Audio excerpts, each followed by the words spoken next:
Folks, welcome. This is a fresh episode of In Conversation with Swapnil Bharali. I'm Swapnil Bharali, editor of G+, and today I'm with someone with whom I wanted to catch up since a long time. He's an educationist, basically, and he is Mr. Sanjay Pratap Singh, Vice-Chancellor, Royal Global University. Very good morning. Good morning, sir. And I'll start, of course, with the pandemic. Okay. And, with the schools and institutions now opening up, firstly, is this a good idea? Is it a safe idea for children to come and attend physical classes today in November? What do you think? Look, I go by the government notification, and University Grant Commission also has come up with the notification that universities, keeping in mind the situation in different states, can start their physical classes. But it was not made mandatory. Students has a choice either to attend the physical classes or to attend digitally from home. And parents' consent is also important. For higher education institution, I think parents' consent is important, but more important is student consent. And also we teachers were coming regularly for the whole month of August, September, October we came, and we are not less. We are 400 people coming to the campus every day from last 3 months. And our experience during this period was that every month we are getting ourselves tested, and we have found that 3-4 people come out as a COVID patient, but they were not, contaminating others, and somehow it was being contained with those people only. So the experiment says in the education institution, if we maintain social distancing, if we maintain all protocols, including using your mask regularly and sanitizing, we have everything set up out here, it is not going to spread the way it is spreading in the community, maybe at few places. So therefore, I would say that it is really important that they should come. Yes, safe. And they started coming in. Almost 300, 200 students are coming to the campus regularly, attending classes from 2nd of. That's good. 200-300 students coming and attending. But it has been online. You're saying about digital classes, and it has been online and digital classes through all these months. Right. And that's been the case all over. Now, what I want to ask you is, has this opened a new direction in teaching, or is this the new normal, as everyone wants to say? During this pandemic time, the few good things what has happened, I tell you, because this has been discussed in NEP also, New National Education Policy, and also Government of Assam is going to do some kind of modification or some kind of new innovative ideas, and I'm also part of the task force. So this digital thing has given us lots and lots of opportunities to connect throughout the world, not only India. Okay. And this webinars and symposiums, seminars, online classes, now we are free to take resource from anywhere.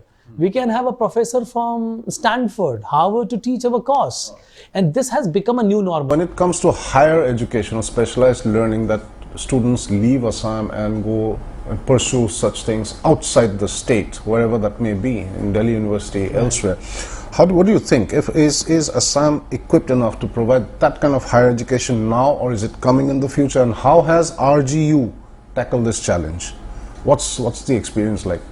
I have, a different way of thinking about this brain drain, and I always say it, and I think in many of our deliberations in the university, while I talk to the parents, I always say that, look, everyone, you, me, or for that matter, any bright boy, my son is also studying somewhere which is not my hometown, but then I, and maybe the whole family and the whole, society around me or the people around me have decided that any student, maybe my child or your child, if he is brilliant not only academically brilliant academically as well as emotionally, socially, and a serious kind of candidate, he has all the right to go and explore a better world. Better world means that he can go to any foreign university. I have nothing to say to stop him, or can go to Delhi University. Because many of my teachers who have come back from Delhi University, who are from Assam, they're doing excellent. So they should go.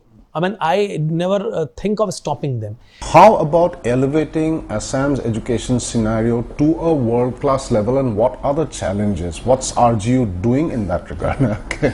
Swapnil, you are just hitting the point. My clear objective of working with Royal and making Royal is a global brand. I mean, we are not thinking only, Assam locally or maybe with respect to India, because Northeast. But it will take little time because I would say it's a process which cannot be very fast. And there's an organic growth also. There's a physical growth, there is emotional, intellectual growth, and then there's an organic growth.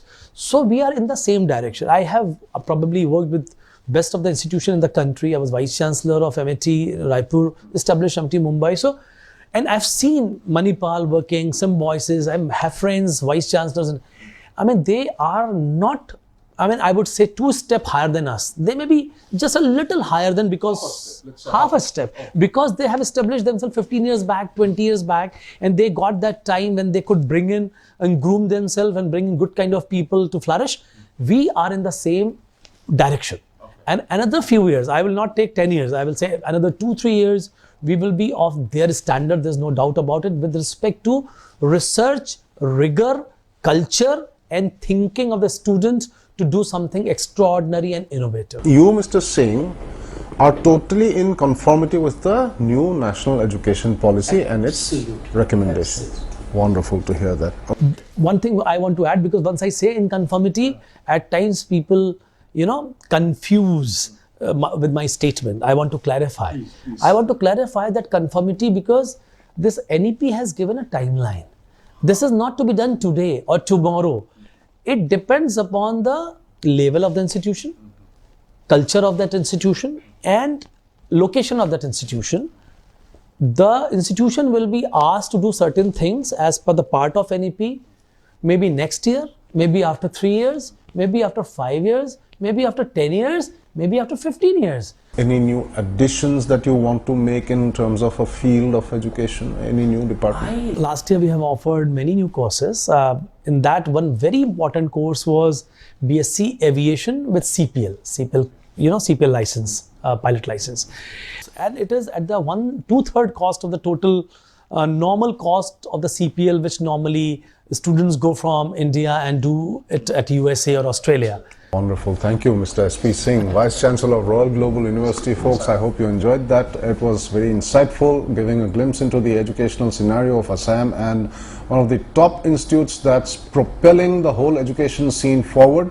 This is me, Swapnil Bharali. Thank you for joining me in this episode of In Conversation with Swapnil Bharali. I'm going to come again with more things. Thank you.